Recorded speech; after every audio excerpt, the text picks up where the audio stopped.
बिस्मिल्लाहिर्रहमानिर्रहीम। अस्सलाम वालेकुम स्टूडेंट्स। आज बेटे हमने टॉपिक डिस्कस करना है, that is the transport of water in plants. अब लास्ट टाइम आप लोगों ने पढ़ा था कि ट्रांसपोर्ट सिस्टम प्लांट्स बॉडी में दो मेजर पार्ट्स बनाते हैं, टिश्यूज बनाते हैं, एक जाइलम और दूसरा फ्लोएम। जाइलम का हमने फंक्शन डिस्कस किया था, वाटर और डिजॉल्व मिनरल्स को ये क्या करता है, ट्रांसपोर्ट करता है। अब लास्ट टाइम हमने अब्जॉर्प्शन ऑफ वाटर डिस्कस की थी, रूट्स के थ्रू ये क्या करते हैं, वाटर को अब्जॉर्ब करते हैं। फिर उसमें हमने बात की थी एक दफा जाइलम तक पहुंच जाए तो वह जाइलम इसे लेकर आगे एरियल पार्ट्स तक पहुंचा देता है। आज हमने वही टॉपिक डिस्कस करना है कि वो जो जाइलम है बेसिकली उन वाटर को ट्रांसपोर्ट किस तरह से कर रहा होता है। The process by which water is raised to considerable height is in plants has been studied for years in botany. एक इंटरेस्टिंग फैक्ट है कि प्लांट्स में कोई पंप मोटर नहीं लगी हुई, लेकिन फिर भी इनकी इतनी बड़ी हाइट है, रूट से प्लांट्स को वाटर लेते हैं प्लांट्स, और एरियल पार्ट्स में अप जो टॉप होता है इनका वहां तक ये क्या करते हैं, इनको पहुंचाते हैं। तो वो किस तरह से होता है, इसके ऊपर डिफरेंट स्टडी हुई, तो डिफरेंट थ्योरीज वगैरह मॉडल्स वगैरह दिए गए थे। The result of this research is cohesion tension theory.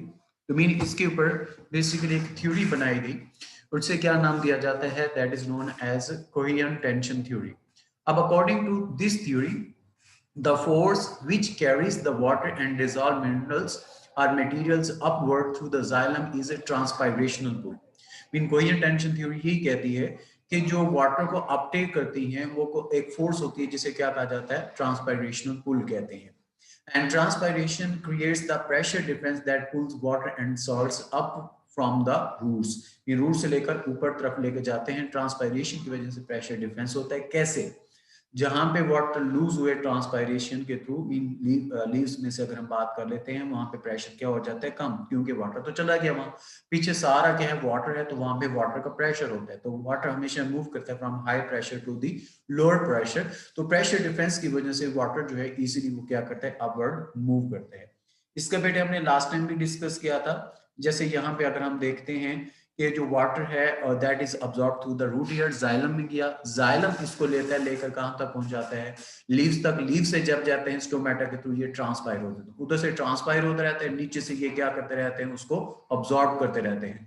इस फोर्स जो इसको अपटेक कर रही है उसे हमने क्या नाम दिया था, दैट इज नोन एज ट्रांसपायरेशनल पुल। इस ट्रांसपायरेशनल पुल की डिफरेंस की वजह, जो कि प्रेशर डिफरेंस क्रिएट करती है, जिसकी वजह से वाटर इजिली अपवर्ड मूव करता है। अब ये पूरा प्रोसेस होता कैसे है, इस पूरे प्रोसेस को देखें। When a leaf transpire mean water lose करते हैं, the water concentration of mesophyll cells drops, क्योंकि मेसोफिल सेल से वाटर जो था वो निकल के तो बाहर एयर में चला गया, तो वहां पे वाटर मॉलिक्यूल की कंसंट्रेशन क्या रह गई, कम रह गई। This drop causes water to move by osmosis from xylem of leaf into the mesophyll cells. Mean जो लीफ में जाइलम वाटर को लेके आया होता है, वहां से ये जो वाटर है ऑस्मोसिस के थ्रू मूव करके कहां पे चला जाता है, उन मेसोफिल सेल्स के अंदर चला जाता है, जहां से वाटर लूज हो रहे होते हैं। तो जाइलम के अंदर फिर स्पेस रहेगी। फिर वो कहते हैं कि when water molecule move up in the xylem of leaf, it pulling force that continue all way to the roots. फिर मीन यहाँ से ये लीव से वो फोर्स कहाँ पे चली जाएगी, स्टेम में वो रूट से, और फिर वहां से वाटर को अब्सॉर्ब करेंगे, फिर वाटर को पुल करके ऊपर लेके आते हैं। This pulling force created by the transpiration of water is called transpirational pull कहते हैं। जो ट्रांसपायरेशनल पुल इसलिए कहा जाता है क्योंकि ये फोर्स वाटर मॉलिक्यूल्स को अपवर्ड क्या कर रही होती है, पुल कर रही होती है। It also cause the water to move transversely, mean from roots epidermis to cortex, cortex से pericycle, pericycle to xylem, xylem से आगे stem to branches, branches to leaves. तो ये ओवरऑल वाटर, यही फोर्स जो है वो वाटर को क्या करती है, बेसिकली रीजन बनती है मूव करने के लिए। ये किस तरह से प्रोसेस होता है ये हम देख लेते हैं दोबारा से। अब बेसिकली अगर यहाँ पे अगर हम बेटे देखें, ये प्लांट्स के रूट्स, हमने लास्ट टाइम भी डिस्कस किया था, रूट हेयर्स जो हैं वो क्या करती हैं, वाटर को क्या करेंगे, अब्सॉर्ब करती हैं। तो वाटर और जो सॉल्ट्स हैं वो रूट हेयर्स के थ्रू अब्जॉर्ब हुए, अब्जॉर्ब होकर वो कहां तक चले जाते हैं, जाइलम तक। किस तरह से जाते हैं, इसके लिए हमने रूट्स का स्ट्रक्चर लास्ट टाइम डिस्कस किया था। अगर रूट्स का हम इंटरनल स्ट्रक्चर देखें तो इस तरह से नजर आता है। तो रूट हेयर्स के थ्रू वाटर जो है वो अब्जॉर्ब हुए, अब्जॉर्ब होकर हमने बात की थी या तो इंटरसेलर स्पेसिस के थ्रू होता हुआ ये कहां तक पहुंचेगा, जाइलम टिश्यू तक पहुंचेगा, या दूसरी हमने बात की थी कि एक और दूसरी रीजन ये होती है कि वो सेल से, एक सेल से दूसरे सेल के थ्रू होके जाएगा, और वो किस प्रोसेस के थ्रू होके जाता है, उस वे से होके जाता है जिसे हमने क्या नाम दिया था कि प्लाज्मोडास्मेटा स्मॉल पोर्स हैं, उसके थ्रू ये होकर क्या करते हैं, एक सेल से दूसरे, दूसरे से तीसरे मूव करते हुए अल्टीमेटली ये कहां तक पहुंच देते हैं, जाइलम तक। एक दफा ये जाइलम तक पहुंचे, जाइलम क्या काम करता है, इस ओवरऑल वाटर मॉलिक्यूल्स को अपटेक करते हैं, अपटेक करके एरियल पार्ट्स तक ले जाते हैं। यहाँ पे अगर हम देखें ये जाइलम है, तो जाइलम में से आप लोगों को ये जो वाटर है, वाटर पार्टिकल्स और डिजॉल्व्ड मिनरल्स भी इवन वो फ्लो करते हुए वो क्या होते हैं, नजर आते हैं। तो यहाँ से कोहेरेंट टेंशन थ्योरी यही कहती है कि ये बेसिकली किस तरह से होता है, ट्रांसपायरेशन के थ्रू होता है। तो इस तरह से ये जो जाइलम है इंटरनली हम देख सकते हैं जो वाटर मॉलिक्यूल्स हैं वो इसमें से क्या कर रहे हैं, मूव कर रहे हैं, मूव करके ये किसकी तरफ जा रहे हैं, टूवर्ड्स द एरियल पार्ट्स। एक तो ये हो गए। उसके बाद बेटे ट्रांसपायरेशन पुल क्यों क्रिएट होती है, there are the following reason for creation of transpiration pull in the xylem. पहला, water held in a tube mean xylem that has small diameter. तो स्मॉल डायमीटर क्या करता है, वाटर के ऊपर फोर्स लगाता है जिसकी वजह से वाटर मॉलिक्यूल उसके साथ चिपके रह जाते हैं। तो एक तो ये है कि जो जाइलम ट्यूब है उसका डायमीटर क्या होता है, स्मॉल होता है। उसके अलावा वाटर मॉलिक्यूल्स एडहियर मीन चिपक जाना to the walls of xylem tube और एक फोर्स क्रिएट करते हैं जिसे हम कहते हैं एडहियन कहते हैं। ये ऐसे ही है जैसे आप पानी का गिलास जब गिराते हैं पानी में, गिलास में से, तो बाद में अगर हम देखें उल्टा करके भी देखें तो उसके जो वॉल्स होते हैं वाटर ग्लास की, उसके साथ जो पानी के ड्रॉप्स हैं वो चिपके हुए होते हैं, वो बेसिकली एडहियर हुए होते हैं with the walls of glass. ठीक है जी। अब वो फोर्स जो कि वाटर मॉलिक्यूल्स को नॉन लिविंग थिंग्स के साथ या किसी सॉलिड मटेरियल के साथ चिपका के रखती है, उसे हम क्या कहते हैं, एडहियर कहते हैं। जैसे फॉर एग्जांपल ये कंसीडर कर लें, एक क्रॉस सेक्शनल स्ट्रक्चर ले लेते हैं जाइलम का जिसका डायमीटर बहुत स्मॉल होता है। तो जाइलम वॉल के साथ जहां पे जो वाटर मॉलिक्यूल्स हैं वो इसके साथ क्या हो जाते हैं, चिपक जाते हैं। तो ये जो वाटर मॉलिक्यूल्स के साथ चिपक रहे हैं उसकी वजह से इसे हम कहते हैं फोर्स, ये यार adhere with the walls of xylem, इसे हम क्या कहते हैं, adhesion। एक तो ये रीजन आ गई ट्रांसपायरेशन पुल क्रिएट करने की, जो वाटर मॉलिक्यूल है वॉल्स ऑफ xylem के साथ वो क्या हो जाते हैं, adhere हो जाते हैं। दूसरा, water molecules cohere to each other, जिसे हम कहते हैं कोहेजन मीन पहले नंबर पे वो क्या हुए, वॉल के साथ अटैच हुए, फिर वाटर मॉलिक्यूल आपस में एक दूसरे के साथ अटैच होते हैं बॉन्डिंग के थ्रू, जिसे हम हाइड्रोजन बॉन्डिंग कहते हैं, उसके थ्रू अटैच होंगे, उस फोर्स को क्या कहा जाता है, कोहेजन। जैसे ये हम ले लेते हैं, ये ले लें वाटर मॉलिक्यूल, जहां पे आप लोग देख सकते हैं वाटर मॉलिक्यूल एक दूसरे के साथ अटैच हैं। अटैच किस तरह से होते हैं, हाइड्रोजन बॉन्डिंग के थ्रू। केमिस्ट्री में आप लोगों ने ये डिटेल से डिस्कस किया होगा। यहाँ पे अगर हम देखें वाटर मॉलिक्यूल वॉल्स के साथ अटैच हैं, इस फोर्स को हमने क्या नाम दिया था, एडहियन फोर्स कहते हैं। यहाँ पे ओवरऑल सर्कल के अंदर देखें जो वाटर मॉलिक्यूल्स हैं जो एक तो अटैच थे वॉल के साथ, प्लस उन्होंने बाकी मॉलिक्यूल्स को भी अपने साथ क्या कर लिया, अटैच कर लिया। इस फोर्स को क्या नाम दिया जाता है, कोहेजन फोर्स कहते हैं। फिर उसके बाद जो है, these attraction make an overall tension among the water molecule, जितने भी वाटर मॉलिक्यूल्स हैं उनके दरमियान ये क्या क्रिएट कर देते हैं, टेंशन। ये टेंशन हुई जो स्ट्रिंग में आप लोग बात कर रहे हैं फिजिक्स के अंदर, उसी टेंशन की बात कर रहे हैं। कहते हैं ये क्या, उसके अंदर क्या क्रिएट कर देते हैं, tension. This tension form the column of water. यहाँ पे अगर हम देखें ओवरऑल, ये दोबारा देखें तो ये जो है ओवरऑल जो एरिया है ये क्या बन रहा है, एक कॉलम ऑफ वाटर। इसमें वाटर मॉलिक्यूल आपस में दूसरा तीसरे के साथ तीसरा, चौथे के साथ चौथा, पांचवें के साथ पांचवा, पहले के साथ, इस तरह से ओवरऑल मॉलिक्यूल्स कंबाइन हो रहे हैं। कंबाइन होकर ये क्या बना रहे हैं, टेंशन बना रहे हैं। मीन एडियन और कोहेजन दोनों कोलेक्टिव मिलके एक तीसरी फोर्स बनाते हैं जिसे हम कहते हैं टेंशन कहते हैं। And tension forms a column of water. ये जो आप लोगों को रेड कलर सर्कल में नजर आ रही है, ओवरऑल हम कंसीडर कर लेते हैं एक कॉलम ऑफ वाटर है। तो ये जो कॉलम ऑफ वाटर है, फिर वाटर इन कॉलम्स की फॉर्म में रूट्स टू शूट्स वो क्या करते हैं, मूव करते हैं। मीन पहले सॉइल से रूट्स में एंटर होंगे, रूट्स फिर उसको शूट्स की तरफ ले जाएंगे, शूट्स लीव्स तक पहुंचाएंगे, लीव्स इसे ट्रांसपायर करके बॉडी से बाहर रिमूव कर देंगे। तो वो कहते हैं कि जो वाटर मॉलिक्यूल है इन कॉलम्स की फॉर्म में वो क्या कर रहा होता है, मूव कर रहा होता है। इस तरह से ले लें एडिशन, यहाँ पे आप लोग देख सकते हैं वाटर मॉलिक्यूल्स है, तो वो वाटर मॉलिक्यूल किसी सॉलिड मटेरियल के साथ अटैच है, तो वो जो अटैचमेंट है उनकी, उससे क्या कह रहे हैं, वो फोर्स एडिशन है, और वाटर मॉलिक्यूल आपस में एक दूसरे के साथ अटैच है, वो किसकी वजह से हैं? कोहेजन की वजह से होते हैं।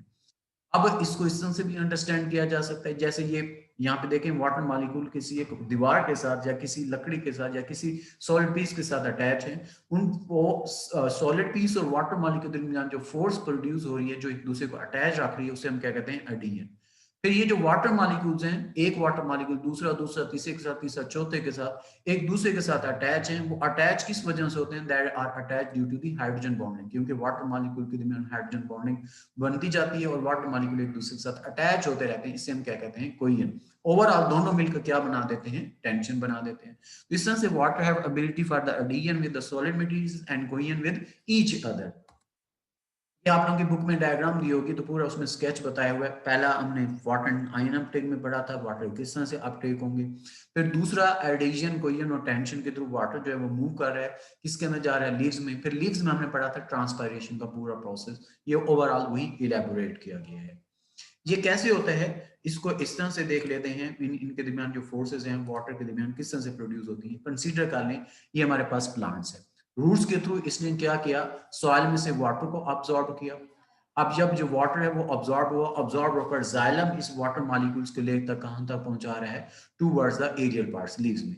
मीन ये हम देख सकते हैं वाटर और सॉल्ट जो है वो रूट हेयर्स के थ्रू अब्सॉर्ब हुए थे फ्रॉम द सॉइल, अब्सॉर्ब होकर ये जाइलम तक गए थे, जाइलम इसको लेता है और लेकर कहां तक पहुंचा देता है? Towards the next part. तो इस तरह से जो वाटर मॉलिक्यूल्स हैं ओवरऑल लीव्स में क्या कर रहे होते हैं? मूव कर रहे होते हैं। मूव करके किस तरफ जा रहे होते हैं? एरियल पार्ट्स की तरफ जा रहे होते हैं। अब इसमें ये जो ओवरऑल प्रोसेस है, ये जो हमने डिस्कस किया, वो यहाँ पे देखें कॉलम ऑफ वाटर की फॉर्म में जो जाइलम है, वो जाइलम के अंदर वाटर जो है वो क्या कर रहा है? मूव कर रहा है in the form of column. इसका ये इस तरह से कॉलम की फॉर्म में ये मूव करके ये कहां तक जाता है? Towards the aerial parts. ये क्या कर रहा होता है? मूव कर रहा होता है, चाहे वो छोटे प्लांट्स हो या बड़े प्लांट्स हो, सबके अंदर वो क्या होता है? यही होता है। और यही जो क्या कह सकते हैं कि एक्सेप्टेबल थ्योरी है जो प्लांट्स की एक्सप्लेन करती है। यहाँ पे हमने उसे क्या नाम दिया? Coherent tension theory. इसे ट्रांसपायरेशनल पुल भी कहते हैं। अब किस तरह से क्रिएट होती है ट्रांसपायरेशनल पुल? जैसे ये लीव्स हैं, लीव का इंटरनल स्ट्रक्चर देखें, स्टोमेटा, ये मेसोफिल सेल्स आ गए, ठीक है जी। अब मेसोफिल सेल्स हैं, ये ओवरऑल आप लोगों को जाइलम ट्यूब नजर आ रही है। खैर ये मेसोफिल सेल्स हैं जहाँ पे फोटोसिंथेसिस वगैरह हो रही होती है, ये उसका क्या आ जाता है? स्टोमेटा। ये ओवरऑल लीव का इंटरनल स्ट्रक्चर आ जाता है। तो ये सारा प्रोसेस उसके अंदर ये हो रहा होता है। ट्रांसपायरेशन हुई, ट्रांसपायरेशन के थ्रू स्टोमेटा के थ्रू जो वाटर वेपर्स हैं वो क्या हो रहे हैं? अवेपोरेट हो रहे हैं। नीचे से वाटर वेपर्स दोबारा क्या है? ऊपर की तरफ आते जाते हैं, उधर से अवेपोरेट हो जाते रहते हैं, इधर से जो वाटर वेपर्स हैं और वाटर जो है रूट से अब्सॉर्ब होकर अपटेक होते रहते हैं। इस तरह से जो ट्रांसपायरेशनल पुल है बेसिकली वाटर मॉलिक्यूल्स को वो क्या कर रही होती है? अपटेक कर रही होती है। ट्रांसपायरेशन का प्रोसेस ज्यादातर कहां से हो रहा होता है? हमें पता है लीफ के अंदर स्मॉल पोर्स पाए जाते हैं, जिसके अंदर क्या कहते हैं कि स्टोमेटो, उसके थ्रू। ठीक है, इसमें होता ही है कि लीफ के अंदर वाटर की कंसंट्रेशन ज्यादा है, एटमॉस्फेयर में इसकी कंसंट्रेशन क्या होती है? कम होती है। जो वाटर मॉलिक्यूल्स हैं हायर कंसंट्रेशन से लोअर कंसंट्रेशन से स्टोमेटा के थ्रू क्या करते हैं? अवेपोरेट हो जाते हैं, बाहर मूव करके चले जाते हैं, जिसे हम कहते हैं डिफ्यूजन होना। तो वो सारा जो प्रोसेस है वो बेसिकली कहां से हो रहा होता है? स्टोमेटा के थ्रू हो रहा होता है। ठीक हो गया जी। तो ये जो है इंटरनल स्ट्रक्चर ये देख रहे हैं, वाटर मॉलिक्यूल्स है और स्टोमेटा से अवेपोरेट हो रहे हैं, स्टोमेटा से पास थ्रू हो रहे हैं और पास थ्रू होकर कहां तक जा रहे हैं? बाहर एनवायरमेंट में जा रहे हैं। इस प्रोसेस को क्या नाम दिया जाता है? That is known as transpiration. ये हमने डिटेल में पीछे डिस्कस किया हुआ है। अब बेसिकली जो एक तो वाटर आया था जाइलम से, वो भी अवेपोरेट होता है, क्योंकि लास्ट टाइम हमने पढ़ा था 90% जो वाटर है जो अपटेक करते हैं वाटर, वो ट्रांसपायरेशन के थ्रू लॉस हो जाता है। प्लस वो जो मेसोफिल सेल्स हैं उसमें फोटोसिंथेसिस भी होती है। ये है जाइलम। इसमें आप लोग देख सकते हैं कि जो वाटर मॉलिक्यूल्स हैं इस ट्यूब में से पास थ्रू हो रहे हैं, होकर वो किसके अंदर जा रहे हैं? Into the intercellular spaces in the leaves, जो कि मेसोफिल सेल्स के दरमियान पाए जाते हैं। अब ये जो है वो जाइलम में के ओवरऑल अगर हम देखें इंटरनल आप लोगों को ट्यूबुलर पार्ट नजर आ रहा है, जिसमें से वाटर मॉलिक्यूल्स की हैं वो मूव करके नीचे से ऊपर की तरफ ये क्या कर रहे होते हैं? आ रहे होते हैं। इस तरह से जो हम इस तरह से इसको शो कर सकते हैं कि जो वाटर मॉलिक्यूल्स हैं वो क्या हो रहे हैं? अवेपोरेट हो रहे हैं। ये एक कॉलम की फॉर्म में वाटर जो है ऊपर की तरफ जा रहा है। ठीक है जी। अब इस कॉलम में अगर हम देखें ये जो वाटर मॉलिक्यूल आप लोगों को मूव करते हुए नजर आ रहे हैं। अब ये वाटर मॉलिक्यूल्स हमें पता है वाटर मॉलिक्यूल्स में हाइड्रोजन बॉन्डिंग भी पाई जाती है। हाइड्रोजन बॉन्डिंग एक दूसरे को अब एक मॉलिक्यूल को दूसरे मॉलिक्यूल के साथ क्या करती है? अटैच करती है। तो यहाँ पे वाटर मॉलिक्यूल है, यहाँ पे आप देख सकते हैं वॉल के साथ अटैच है, जिसे हम कहते हैं एडहेजन। वॉल के साथ अटैच हुए हैं, उसके साथ वो क्या क्रिएट करते हैं, फोर्स क्रिएट कर रहे हैं, जिसे हम कहते हैं एडिशन। इस तरह से वाटर क्या कर रहा होता है, अपवर्ड ऊपर की तरफ मूव कर रहा है, और वो दीवार जी मीन वॉल्स ऑफ जो जाइलम है उसके साथ ये क्या है, अटैच है। ठीक हो गया जी। और दूसरा अगर हम देखें, इन्होंने वाटर को ऑब्जॉर्ब कर रहे हैं, ऊपर से जा रहा है और स्टोमेटा के थ्रू ये क्या हो रहा होता है, इवेपोरेट हो रहा होता है। तो इस तरह से पूरा मैकेनिज्म क्या है, ये चल रहा होता है। मीन रूट एयर से अब्जॉर्ब हुआ, जाइलम लेकर वहां तक गया, और स्टोमेटा इससे क्या कर रहे होते हैं, बाहर रिमूव कर रहे होते हैं। तो ये जो आ जाती है कोहेरेंट टेंशन थ्योरी। तो इस तरह से जो वाटर है वो क्या करते हैं, मूव करते हैं from lower mean roots to the aerial parts. अब बेटे आते हैं क्वेश्चंस की तरफ। इसमें से लॉन्ग क्वेश्चन है, इंपॉर्टेंट वन है। लॉन्ग क्वेश्चन इसका ये है कि how does the water is transported in plants or explain, और how plants transport water from roots to the aerial parts, or explain the coherent tension theory. किसी तरह से भी ये पूछा जा सकता है। इसमें बेटे इंट्रोडक्शन आ जाएगा। सबसे पहले हम इसमें बताएंगे ट्रांसपोर्ट ऑफ वाटर, उसका इंट्रोडक्शन, फिर उसी के अकॉर्डिंगली इसमें क्या आ जाएगी, कोहेरेंट टेंशन थ्योरी, उसमें स्टेटमेंट बताएंगे, फिर एक्सप्लेनेशन आ जाएगी, फिर रीजंस क्या हैं फॉर द क्रिएशन ऑफ ट्रांसपायरेशनल पुल, तो हमने उसमें क्या बता देनी है, रीजन बता देनी है। ठीक है जी, टेंशन किस तरह से प्रोड्यूस होती है, और साथ आप लोगों ने ये वाली जो डायग्राम है सेंटर वाली, ये इसको एक्सप्लेन करती है, तो आप लोगों ने ये डायग्राम भी बनानी है। अब इसमें से एमसीक्यूज और शॉर्ट क्वेश्चन है, वो कल का टॉपिक इंशाल्लाह पढ़ेंगे, उसके साथ हम इसे डिस्कस कर लेंगे।